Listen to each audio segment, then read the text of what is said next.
Welcome to Surge's webinar, Witnessing from Weakness. We're so glad you're here today. We have a snow day in Philadelphia, but are happy to tune in, and hopefully some of you have had the chance to do that as well. We are going to just wait a few minutes right now to let others sign in. And while we're doing that, I want to just show you there's a Q&A function on your Zoom toolbar, and we're going to be using that for an interactive question and answer portion of the webinar after Chuck delivers some content. So please, at any time during the webinar, feel free to submit your questions. There's an option to also submit those anonymously if you'd like. If you are just joining us now, welcome again. We're glad to have you here. And this is Surge's webinar on the topic of witnessing from weakness. If you are new to Surge, we are a Christ-centered, grace-based ministry committed to gospel renewal and mission. And the way this expresses itself at Surge is through gospel-centered resources, the mentoring of ministry leaders, and also the sending of missionaries across the globe. My name is Lindsay Kimball, and I serve as an Associate Director of Mission at Surge. And I work mainly in the areas of global learning, gospel renewal, and counseling care. Surge's missionaries work all throughout the world, sharing the good news of Jesus with those around them, and our workers help to be a sign, instrument, and foretaste of God's kingdom in the world. At Surge, we really believe that our own need for grace is really what drives us into mission. So as we share the gospel with others, we're actually sharing the very gospel that we need just as much ourselves day in and day out. If you're interested in experiencing what grace in action looks like, you can check out short-term opportunities with Surge as well as long-term. But currently, at the time of broadcast, we would encourage you to consider joining us at the London Evangelism and Prayer Conference this summer, also known as LEAP. And LEAP participants have daily trainings on religion, apologetics, and sharing your faith. And they also visit various places of worship and participate in street outreach and prayer events with our long-term workers who are in London. Space fills up quickly, so if you're interested, you can contact our short-term team coordinator, Brad Wallace, and his email will be included in the follow-up email that you'll receive tomorrow. I'd also encourage you, as you think toward short-term trips this summer for you or your church, you can also check out Surge's book On Mission, which is a daily devotional guide that can help you or your team prepare spiritually for a trip, stay connected to Jesus each day during the trip, and then reflect on what God's taught you and how you can stay missionally engaged once you get back to the States. And that book, again, is called On Mission by Patrick Kanak. Don't worry about taking any of this info down right now. We're going to come back to it at the end of the webinar, and we'll also have it in the follow-up email, where I'm also going to include the information on March's webinar. A couple of housekeeping items before we get started. If you are just signing in, I want to alert you to the Q&A function in your Zoom toolbar. And you can ask questions at any point during this webinar as Chuck's speaking, and you're also free to mark those anonymous if you'd like. And Chuck Holliday, our speaker, will spend time at the end of the webinar fielding those questions. We've already had a few sent in to us via email, so we'll be asking those too. You'll also notice the chat and raise hand functions on your screen. We won't be using those functions today. And some people like to know that while you can see the speaker on your screen, neither we at Surge nor other attendees can see you or hear you. Many more of you have joined now, so I want to go ahead and introduce to you our speaker today, Chuck Holliday. Chuck and his wife, Debbie, have been married and in ministry for 45 years. After pastoring 2 churches, Chuck is currently on staff with Nature Coast Community Church, which is just outside of Jacksonville, Florida, where he and Debbie also have a counseling practice. He has served 2 terms on the board of directors for Surge and has been a frequent speaker at Surge Sonship events. Chuck, it is so good to have you with us today, and I'm going to turn things over to you now. Okay, thank you very much, Lindsay. It's great to be here, and I really appreciate this opportunity. I want to just start by saying, realize that probably many of you know a lot more about this than I do, or at least are better at through the ministry. I think mostly through my own frustration and awareness of my own ineptitude. I think God has helped me come to a place where I really have something I'm excited to share. I think like most people who grew up in a Christian home, I always felt like I should share the gospel. I always wanted to share the gospel, but I really didn't. I wasn't equipped, and just didn't have the tools and the resources. When I in my first church, I realized I needed to train our people how to do something that I didn't know how to do real well myself, and so I've spent really most of my life trying to think about this and work on it in my own life. I think that's what, in some ways, gives me a platform, because I find that most people aren't much different than me. Most Christians, are driven by a lot of guilt and responsibility and even concern, but there's an intimidation about it. It's just there's a natural intimidation for most of us. I used to think I was afraid of rejection. And I think that's a big part of it. But I think the biggest fear that I always had was being condescending and offending people needlessly by, creating some sense of, we're superior, we have the answers, you don't. And I think that blocked me for a lot of years. And so I'm really excited about this. And, again, I really know and believe that many of you are way ahead of the game on this, and for some of you, it's just been a natural part of your life, your whole life and Christian life, and I just deeply admire you. But I trust that the things I'm going to share today can be helpful to not just as for your own personal life, but for those of you in ministry. The question is always not just how can we do it, but how can we train other people to do it, and so let me just start by acknowledging that I think there's a few things here that could be helpful and hopefully add to whatever you already know and practice about evangelism. I'd like to just start with a story. I've used this in a number of cultural contexts here in the States and in other countries, and I really believe all these things are pretty cross-cultural. And there are really three basic parts to it, which I'll get to in a minute. But basically, it's learning to listen, sharing our story, and then God's story. Pretty simple, outline. But we'll get to that in a minute. But let me just start by telling you a story that kind of give you an example of what I mean. A couple of years ago, I was in Nigeria to do a 3-day seminar on witnessing from weakness. There were about 30 or 40 paid Nigerian workers, Christian workers. These were very dedicated men and women who actually, many of them risked their lives to go to the northern part of Nigeria and witness to the radical Muslim population up there. And so these people had courage, and it was humbling.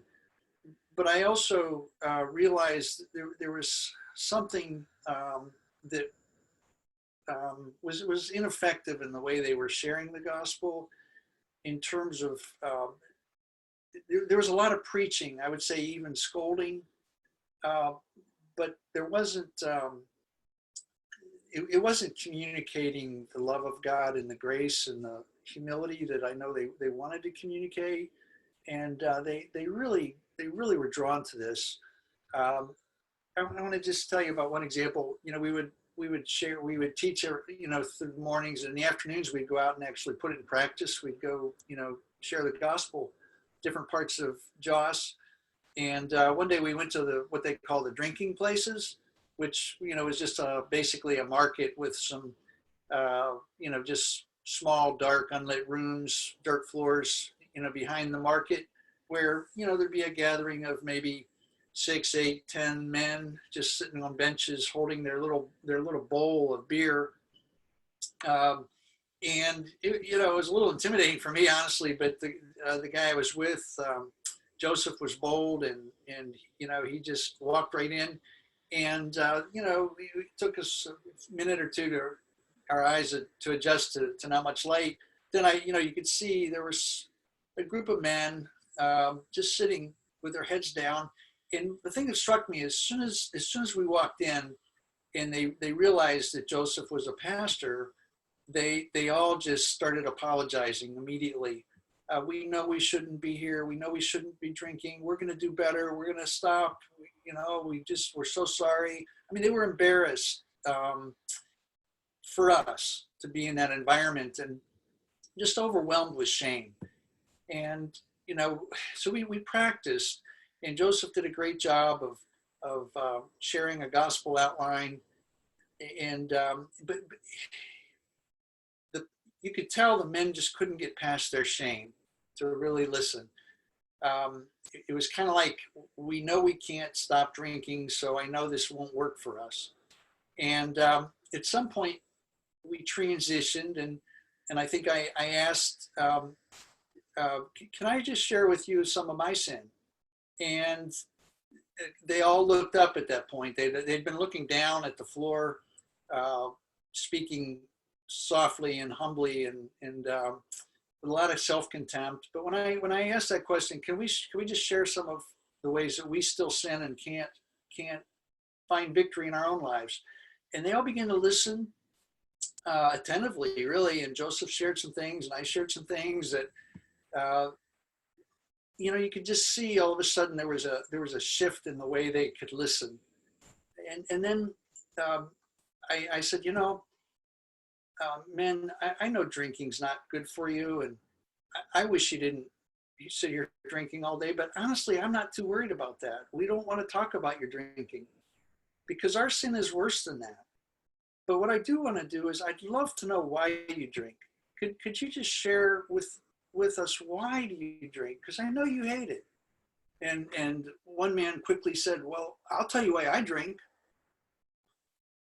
I had to leave my village to find work, and I was gone for, about 6 months. And when I came back, my wife had left and married another man. And the pain and the anger in my heart was so strong. I had to drink. It was the only thing I could do to help me get through that. And another man quickly said, well, can I tell you why I drink? I said, yes, why do you drink? He said, well, my wife and I were going to have our first baby. And we were laying in bed, and we were so happy. And I woke up the next morning, and my wife and my baby were dead. And he said, this hatred in my heart for God, and this anger and this frustration and this pain and this hurt, he said, I don't know how to deal with it except to drink. Well, I mean, we were just kind of amazed. And then it was kind of an easy transition. Could we share with you? Could we share with you how God can meet you in your pain? And then we were able to share the gospel. They responded beautifully. They wanted Joseph's phone number. They wanted, to know how they could get with him, to follow up, to get more information. And it was a beautiful day. That's witnessing from weakness. I mean, that story, which I could tell quite a few. That's what witnessing from weakness looks like. It's a rope of 3 strands, as you can see on your screen there. They don't necessarily have to go in order. You can kind of start where you start, but normally I would say, you want to start by listening to their story. And then, you want a place to tell your story, and then you want to ultimately, of course, tell them about God's story. But the place to normally start is with their story, and this is about listening. And what I'm a pastor, for 45 years, and people usually told me I listened well, but I didn't know what real listening was until fairly recently in my life. I think I listened as a pastor the way a doctor listens to a patient, long enough to know what I thought the illness was and what the prescription was. And, you write out a Bible prescription, sort of. I mean, you give some good advice. Basically, when we listen, it's hard to not give advice. And there's nothing wrong with giving advice at the right time. But what I found as a pastor and as a counselor is that if you listen longer, if you listen more deeply, you get past the surface prescriptions you would write for people, and you really get to the heart issues that drive their behavior, and just, out of the heart comes all the important things in their life. And so learning to listen is it's not easy. It's not easy, but I have found that people feel deeply loved when you listen to their story. Everybody wants to be listened to. It's a universe. We're all in God's image. We want to be known. We want to know, and we want to be known. And this, I actually do seminars for the church I serve now. Everybody coming into leadership in the church goes through a weekend seminar on just learning to listen, because listening is loving. People feel loved when you listen to their story. Now, when I say listening, I don't want to assume you don't know this, but maybe a lot of you are like me. You thought you knew how to listen. I found that most people, when they come to one of these seminars, start by thinking they know how to listen. And usually after, a day or day and a half, they feel, wow, I had no idea how to listen. It's very frequent. In fact, almost every time I do a seminar, after we practice listening, somebody will say, I'll say, well, how did it go? How did it feel to have somebody listen to you for 10 minutes without really, interrupting you and changing the topic or stealing your story? How did it feel? And I say, somebody almost always says, I don't think anybody has listened to me that long for my entire life. It's really a pretty amazing thing. Sad in many ways. But the Bible in James 1, it says that we should be quick to listen and slow to speak. Now, I found that in my Christian experience, it's been exactly the opposite. We're taught to speak before we're taught to listen. And if you learn to speak before you learn to listen, it can be really hard to learn to listen. The easiest time to listen is when you really don't know what to say. But once you kind of know what to say, it's hard to listen deeply and to really connect with people in their story. Proverbs 18 says, to answer before listening, that's folly, it's shame. You don't want to do that. You want to listen long enough. And I would say, usually it's my goal to listen long enough to become confused. It's not hard for me to listen long enough to have an answer. That comes pretty quickly. But I've learned that if I listen longer, the answer I was going to give isn't quite so appropriate as I thought it was. To listen longer, to listen long enough to be, really confused as to how would I help this person? How would I really connect them to the gospel in a way that could be meaningful to them? And it becomes a powerful thing. The goal in listening is empathy, not just understanding their story, but to feel their story. And I don't know if you've ever had somebody listen to you with empathy, but you can tell when they feel what you feel. Something happens. There's a connection that happens between your two hearts when somebody sitting with you listens to your story. They understand your story and they feel your story. Something deeply significant happens between our hearts when that happens. And in the seminar that I teach on this, and this is very brief this morning, but I want to just give you an idea. The trick is not to learn how to make deep connection, because that's natural. God created you in his image. He created this person you're listening to in his image. And it's like what I call relational gravity. There is a natural connection of two hearts that are open and honest with each other. And so you really don't have to learn to listen so much as you have to learn what to do to stop that gravity from occurring.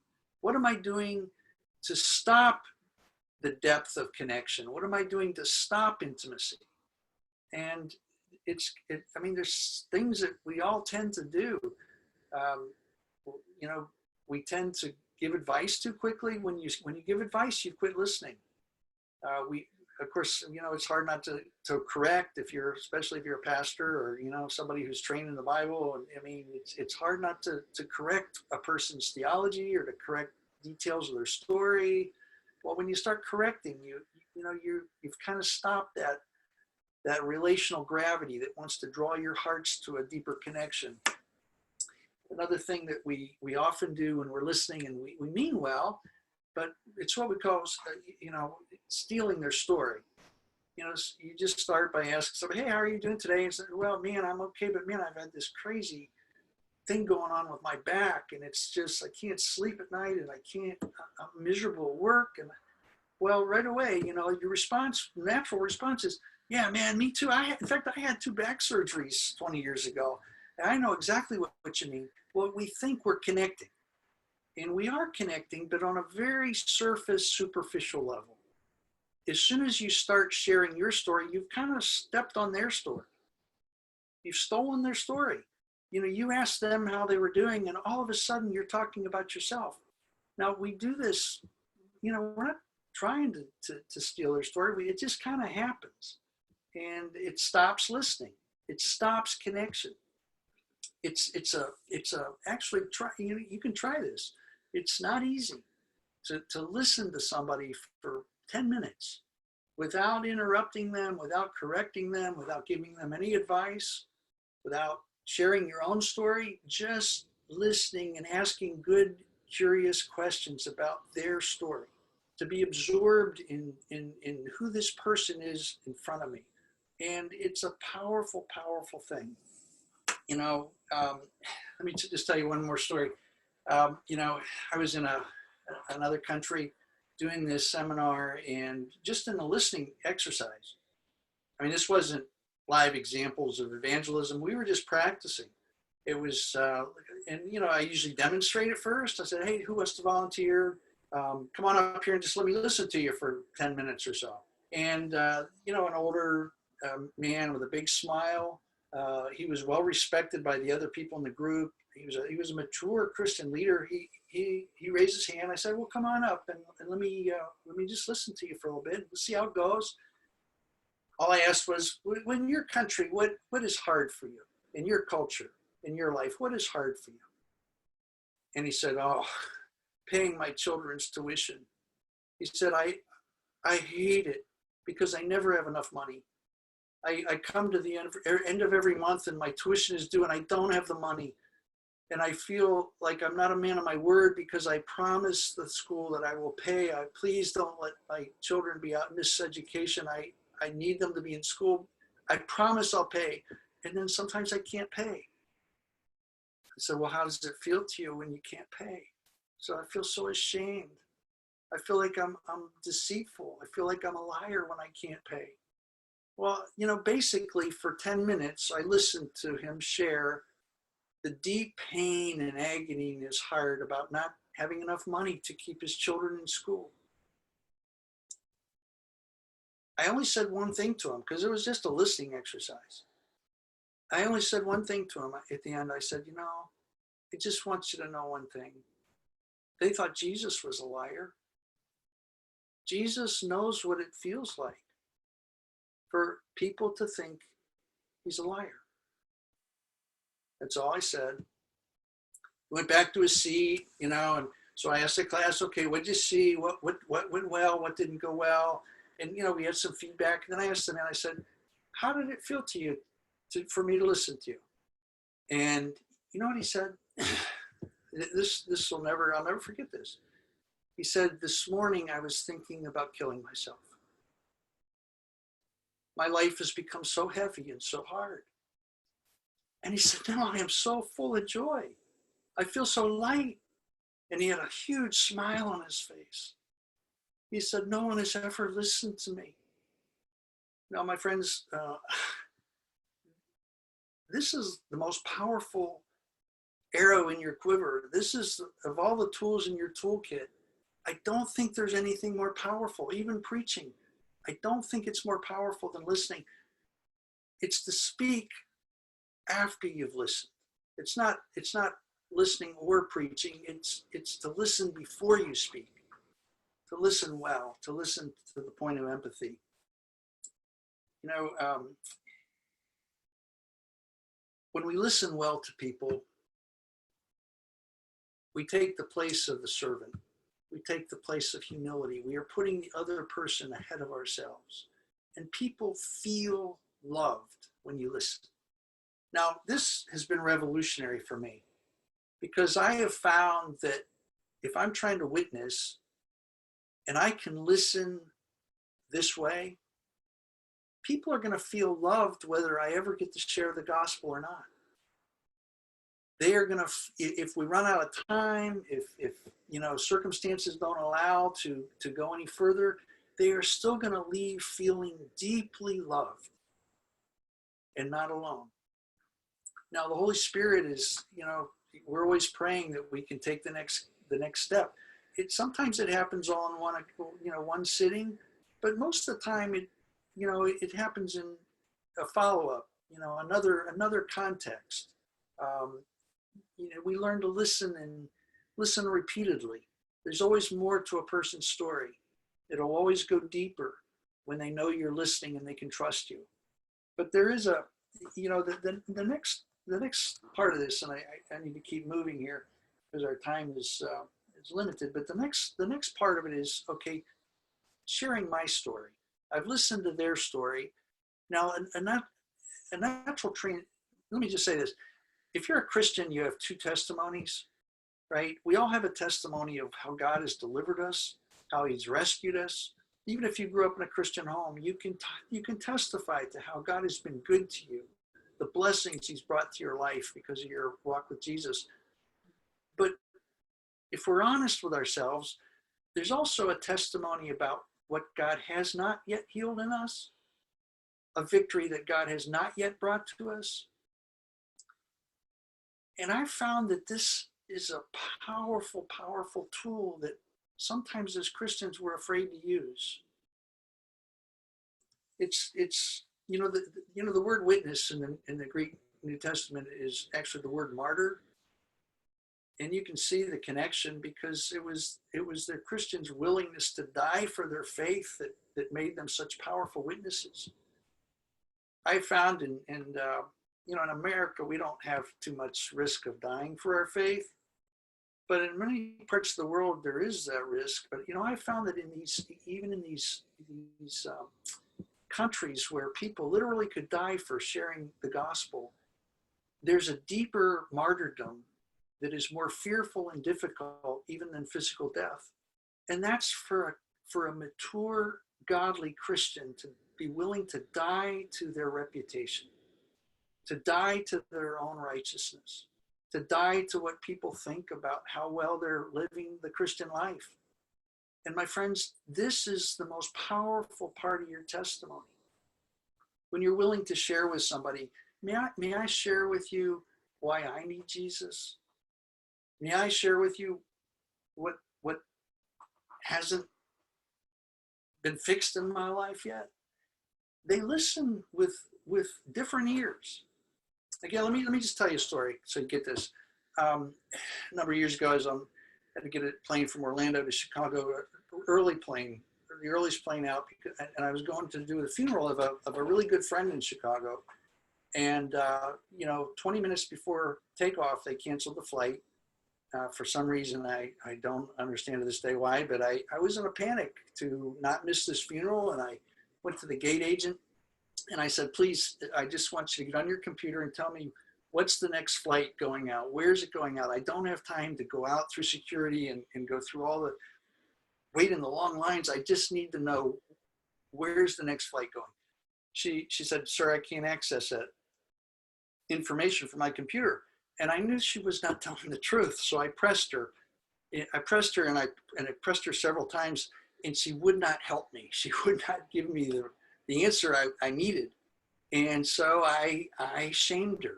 I went to my old, the thing that works mostly is to just, I'm going to get my way one way or another. And I said some very shaming things to her about her unwillingness to help me. And she looked me in the eye. She said, sir, I'm sorry. I'm just trying to do my job.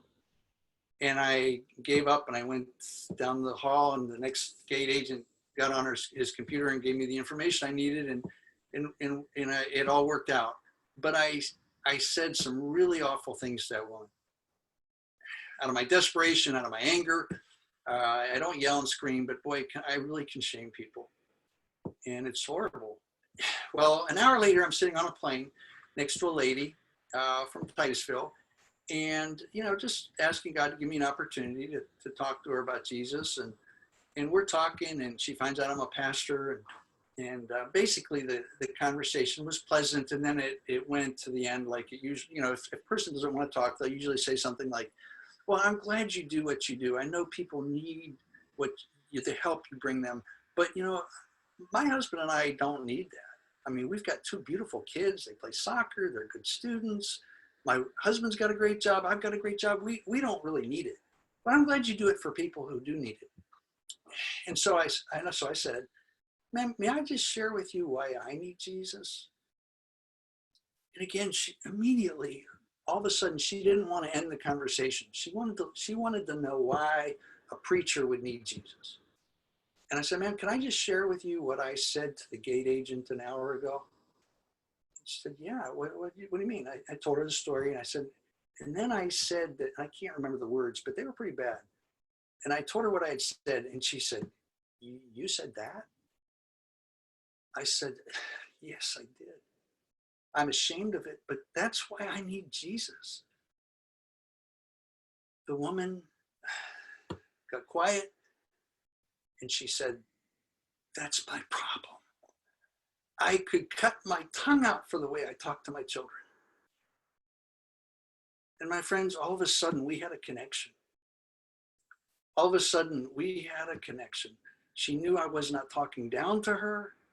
She knew I was not thinking she needed something I didn't need.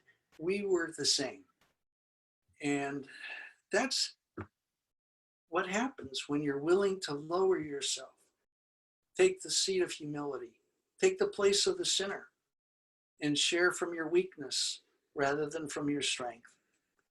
Now, we're about out of time here, but I want to just briefly tell you, so there's three strands to this cord, this gospel cord. The one at first is to listen to their story. The second is to be willing to share your story from a place of weakness and brokenness. But then the third strand is you must know what to say. At the end of the day, Romans 10 says,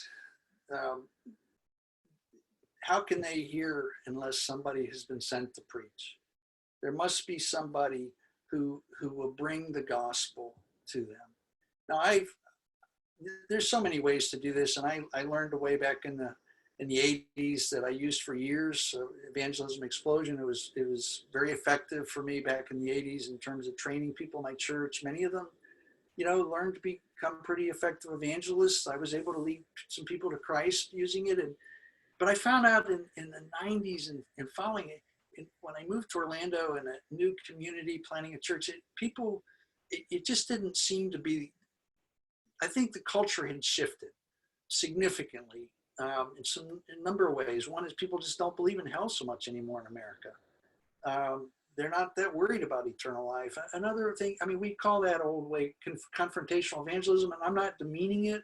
It's been a very good thing at a point in my life, but I found that it's very difficult to train Christians in that type of evangelism. There's something that they recoil from, and I think our sense is that people are going to feel like we're talking down to them.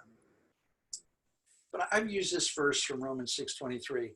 I learned this from campus outreach, and I've adapted it though, and I just want to just briefly walk through this with you. The thing I love about it is it's all one verse. It's easy to memorize. It's easy to train people, and there's a simple diagram. So let me just show you the first part of this diagram. You can go to the next slide. There we go. Thank you, Laura. You just draw the cliff. Wages, sin, death on one side. The other side is gift, God, life. And you'll see how they line up nicely. The wages, it's the opposite of gift. You walk through people. What are wages? Well, that's what you work to earn. That's the thing you've worked for. It's the contrast to gift. Sin, contrast to God and death to life. Well, here's what I want to briefly tell you. This is a beautiful verse to connect to people's story, because you can share the gospel presentation briefly using this verse. But then again, when you get to, you can ask the question, now what would be the wages in your life? What have you been working for in your life? What is the thing that you have tried so hard to get in your life? I mean, I asked that. One lady said, well, I've been married 5 times. It's kind of obvious, right? I mean, people can connect to that. What have you been working so hard for? What are the wages that you've just tried so hard for?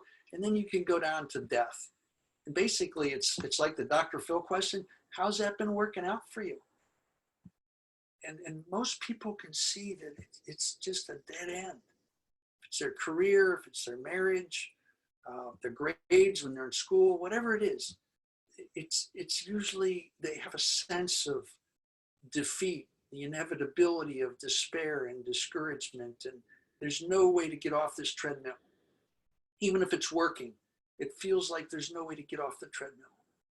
Well, then it's a beautiful opportunity to share how through Jesus, the thing they're working so hard to get is something that Jesus has already procured for them, and it's a gift that they can receive.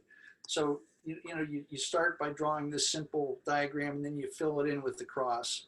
And Jesus is the connection. Jesus is the one who brings us together and gives us the thing that we so desperately want and thought we had to earn. Now, it's not always heaven versus hell. A lot of times for modern people, it's not that. Again, let me just give you one more quick example, and I'll close with this so we have some time for questions. But Debbie and I were riding on an airplane one time, and she was in the middle seat next to a lady who was talkative, and what she wanted to talk about were her dogs. And for like an hour and a half, she talked about her dogs and pulled out all the photos on her phone. My wife looked at hundreds of photos of her dogs, and I was bored out of my mind. I was so glad I wasn't in the middle seat. I was checked out, but my wife was just beautifully engaged with this woman, just delighting in the pictures of this woman's dogs. It's beyond me sometimes how, her ability to just have interest in people that I need help with. The lady felt loved, even though the conversation was not deep. But Debbie had to, at some point, excuse herself, go use the restroom before we landed. And now it's just me and the girl, just me and this lady with the dog lady. She was a sweet, lovely young lady, but it just seemed so superficial to me. And I was so bored. And sometimes God helps me understand if I'm bored, it's my responsibility to ask better questions. And so I asked the lady, I said, wow, these dogs they're really important to you, aren't they? She said, oh yeah. She said, these dogs are my children. And then I asked her, I said, well, do you ever wish you could have your own children? She said, oh, it's the thing I want more than anything in life. I'd give anything to have children. You see how even a superficial conversation can become an opportunity to begin to ask deeper questions that will lead her to the gospel. What is it about having children that would be so important to you? Wanting somebody I can love. Wanting to love somebody with all my heart. Do you know that there's a God that when you know him, you'll love him even more than you would love your children? Do you know that there's a God who will love you back? In fact, he loved you first. I mean, I'll just end it there. Can you see how you can take a simple conversation? If you're asking in your mind, you're listening well, but you're asking the question, what are the wages this person is working for? It comes out in their story. What would feel like life to this person? And the gospel always, always, always fits anybody's story. It always fits. The thing we desperately think we need to survive, God offers as a gift through Jesus. Now, I'm going to end there. There's a lot more we could say, but I want to end there because I want to give a little time for questions and answers. Great. Thank you so much, Chuck. This is so helpful. Just a reminder to all of you who are tuning in, we're going to transition to the Q&A time now. So if you haven't already done so, you can feel free to submit questions you have for Chuck through the Q&A function on your Zoom screen. And you can do that anonymously if you wish. And I'm going to be choosing questions off the list that feel representative of what Chuck just shared. I'm going to start with a few questions that were submitted via email to give you guys some time to submit your questions. So Chuck, first question for you. I know there are lots of people who would rather talk about theology and reason rather than their own story. Do you still use the story method in these situations? Yes. I mean, there's no absolute here, but I try to get to their story, even if they want to talk about theology. Pascal said the heart has reasons that reason doesn't know about. Mm. I remember talking to a guy at Covenant Seminary 45 years ago who'd been converted by Francis Schaeffer. And I said, what was it? What was it about his ministry to you that brought you to Christ? He said, honestly, it was that he would stay up all night listening to me. Mm. That's what opened my heart. So I always try to move it to their story. Yeah, that's great. This is a bit of a follow-up to that question, but particular to context. So someone asked, I live in a country where people are really reluctant to talk about anything personal, lots of conversations about the weather. How do you encourage someone to talk about their story if they're much more inclined to talk about anything but themselves and any challenges in life? So similar to the last question, but more when, I think in the US, we can tend to be more open to sharing personal things sooner in relationships than in some other cultural contexts. So how would you interact with that question? It's a really good question. And honestly, in the US, I get that question a lot about how do I talk to my teenager? Mm. It's kind of similar. Yeah. Or sometimes it's wives, how do I talk to my husband? Mm. Often the hardest people for us to listen to deeply are our husband or our wife, because that's where we're most afraid of intimacy, a deeper connection. But what I would say in the answer to that is, you don't have to make something happen. The question to ask is, what am I doing to stop it? Because there is relational gravity in the universe, because we are all created in God's image. No matter who you're talking to, you have to know that this person wants to be heard. Yeah. It may not look like it.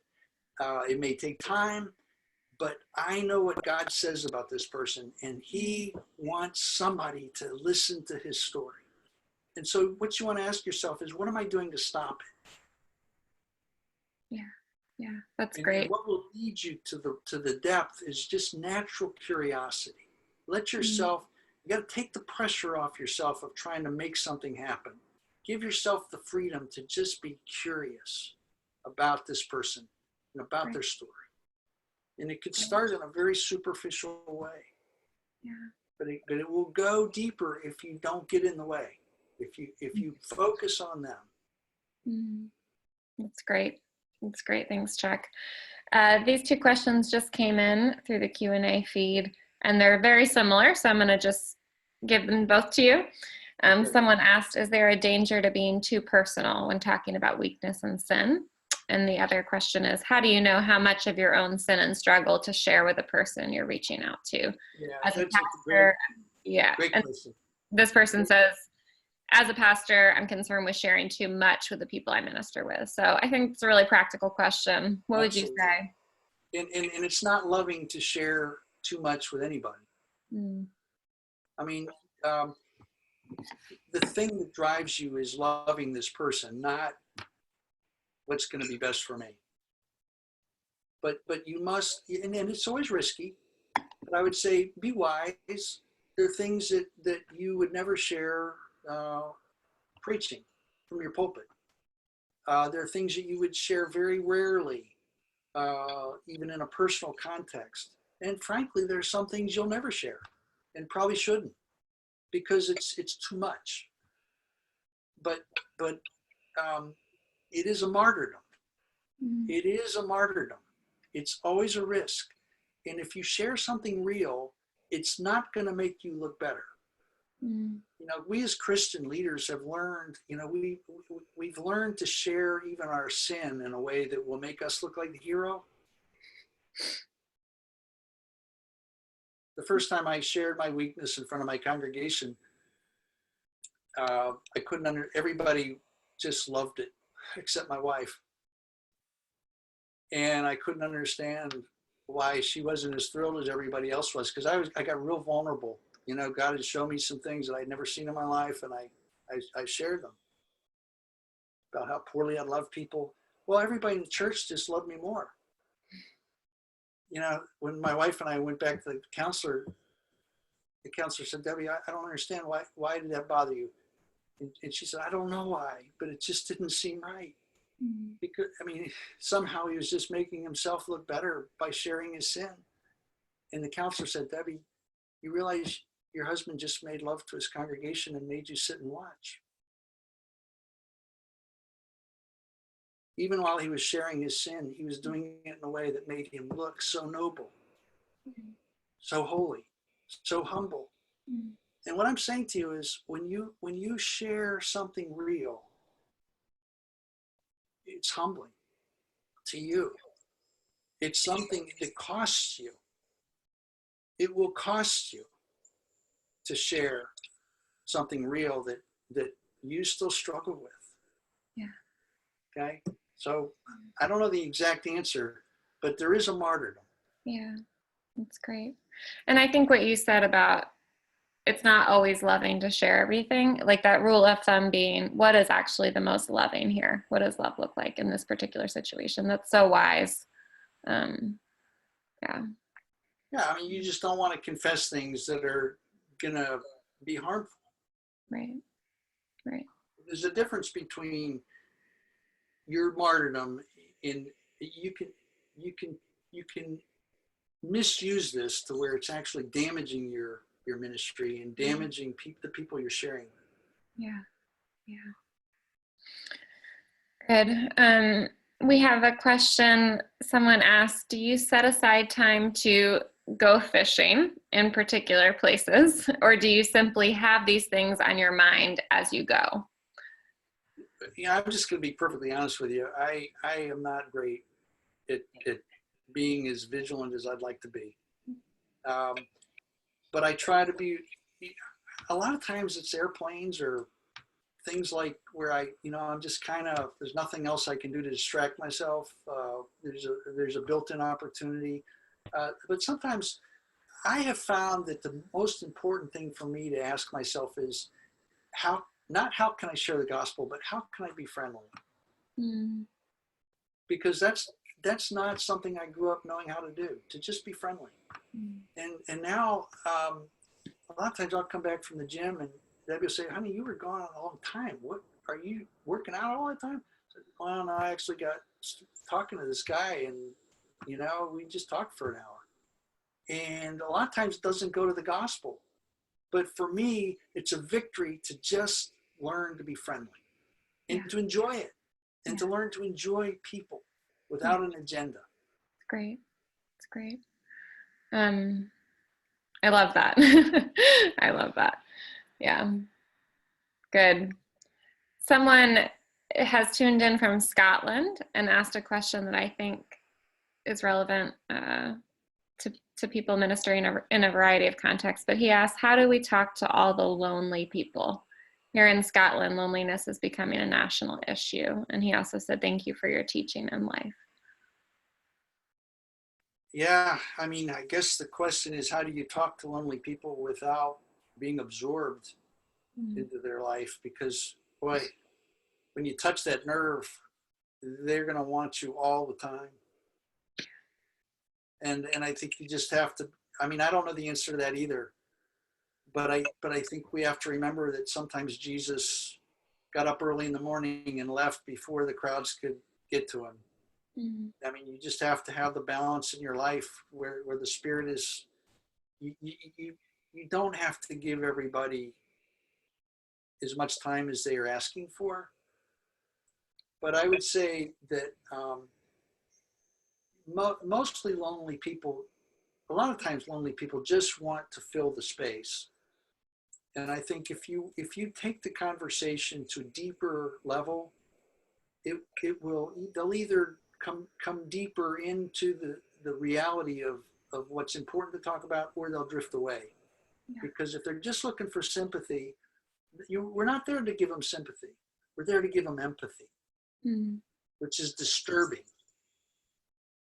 You know, I talked to a homeless man here in Atlantic Beach. You know, I just met him in a Dunkin' Donut, and I talked to him for a long time, and he was an amazing. He had so much knowledge of 60s music. I mean, he knew all the artists, all the bands, all the songs, all the backstory on all the songs. And, you know, at some point, I said, man, why are you homeless? And he said, I'm just lazy, man. I'm just lazy. My mother tells me I'm lazy. She kicked me out of her house. My wife left me a long time ago because I'm lazy. And I just looked at him. I said, I want you to know one thing. You're not lazy. Now, I don't know why you're homeless, but you're not lazy, because lazy people don't know that much. You for some reason, there's something else, but you're not lazy. Well, you know what? All of a sudden, this man who would have talked to me for 10 hours got real uncomfortable. And he said, man, I got to go. I got to catch a bus. I forget what he said, but he just got really uncomfortable and left. Because I took the conversation to a deeper place. I didn't say anything offensive. What he was terrified of was his glory. He was terrified that there was something more glorious about him than he wanted to believe. So I would say there's always a way to move the conversation. Yeah. It's great. That's great. We just have time for one or two more questions. One that I wanted to ask you, just because we have so many people tuning in who serve overseas, is do you have any practical insight into things to watch out for as you adapt this cross-culturally? Any specific things you've seen over the years to be aware of? Well, I have made a million cross-cultural mistakes, you know, here in the States, in inner city, you know, in other countries. But what I found is if people sense your humility, they will give you a lot of grace. If they know that you you don't know, I mean, you just have to come in just as in the posture of a servant. And acknowledge, look, if I step on your culture, or if I say something that feels insensitive, please let me know, because they'll give you a lot of grace. Yeah. And I would say don't use your cultural ignorance as an excuse to not listen. Listening is the only way you learn, I think. Amen. Yeah. Yeah, it's great. Seems like a good case for entering in with that posture of a learner, right, in a new culture, and the same goes for this. Yeah. Finally, I just wanted to ask, I know you travel and present seminars. You mentioned that a few times. Could you tell us a little bit more about that ministry and how people can hear more about it if they want? Well, yeah, thank you, Lindsay. Yeah, I'm in a place in my life where my wife and I both have counseling degrees. We have a counseling ministry here in Jacksonville. I'm also on staff of the church. It's actually 3.5 hours from here. It's not right outside of Jacksonville. It's on the other side of the state. but I do seminars and workshops for them. And part of my job description is to take the gospel culture wherever God opens doors. So I have a very flexible job description, and it's supported. So, I mean, I do have an opportunity to go places and to offer things at a very low cost or no cost at all, depending on the situation. I do parenting seminars, marriage seminars, listening seminars. I do what I call soul talk, which is, just how do you speak the gospel into somebody's life. And let me just say, one of the beautiful things about this witnessing from weakness, it's the same way you disciple people, the same way you evangelize people. In fact, Romans 6:23 is a verse written right in the middle of Paul's discussion on sanctification. It's not even a verse written for justification, but it fits both. But if you're talking to a Christian who's struggling with anxiety, you can ask them the same question. Well, what are the wages you're working for? And it's, how would Jesus give you the thing that you think you have to earn? And so practicing is easy because you can practice on Christians. I mean, you can train people to evangelize by teaching them to speak the gospel into their Christian brother's life, or their children's lives. And so anyway, I'm available in a limited amount, but if you think I can be a help to you in helping you train people you're with, I mean, it's the thing I love about this. It's transferable. These concepts are transferable. You can teach them. That's great. That's great. I love what you said about you can practice on believers, right? Because we need to hear the gospel spoken to our own hearts just as much as. It's not practice. Yeah. It's like, the guy that was going to commit suicide or thought about committing suicide in the morning and walked away from an evangelism seminar full of joy. Great. Well, thank you so much, Chuck, for fielding those questions and for being with us today. I wanted to share again some information about the upcoming London Evangelism and Prayer Conference. We would love to have you guys join us and practice your skills of witnessing from weakness. So you can watch for that in the follow-up email tomorrow. And you can find our On Mission book at www.surge.org in the publication section under the resources tab. That link will also be in the email. And Chuck, like Chuck just mentioned, he's available to speak on a variety of topics, and the church where he serves is delighted to make him available to do that. So his contact info is listed on your screen and will also be in tomorrow's email. And finally, our next webinar is called Parenting with Hope in a Broken World, and that will be on Thursday, March 28th at 11 a.m. Eastern. And it will be presented by Debbie Harrell, who is Surge's Overseas Educational Advisor and the author of several resources for parents and kids. And we'll have the link to register for that as well. We'll also include links to the resources I mentioned above and the video recording of this webinar, which you can feel free to pass on to others who might benefit from it. And finally, if you would like to learn more about Surge, other resources, future webinars, and the areas we serve around the world, you can find that information at www.surge.org. And since we have 2 minutes left, I wanted to ask Chuck, is there any final thought you would like to share with those who attended today? Let me just do this quickly, okay?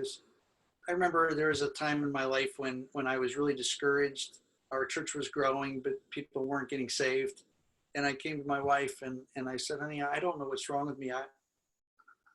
I'm worried about my soul because I don't think I care at all about lost people. My whole life is absorbed in just building this church and taking care of Christians. And she said, well, Chuck, let's talk about it. But one thing I know about you is as long as we've been married, the most exciting thing that ever happens in your life is when you get to talk to somebody about Jesus. So I don't know why you're not sharing the gospel, but I know it's not that you don't care. So let's try to figure out what it is. And I would say that's probably true for most Christians. If you know Jesus, deep down inside, you do want other people to know him. but you might not be sharing the gospel. I think don't beat yourself up, but ask the question, what's stopping me? What's keeping me from doing the thing that I want to do more than anything in life? Okay. Something's blocking you, and you can find out what it is and address it. Great. Okay. This has been great. Thank you, Lindsay, for hosting this. I really appreciate the opportunity. And those of you out there, if there's any way I can help, please communicate with me. Or if you have suggestions, comments, things that you think I should think differently about, just let me know. Okay. Great. Thank you so much, Chuck. And thank you to all of you for joining us today. And we'll look forward to seeing you in future webinars. So have a great rest of your day.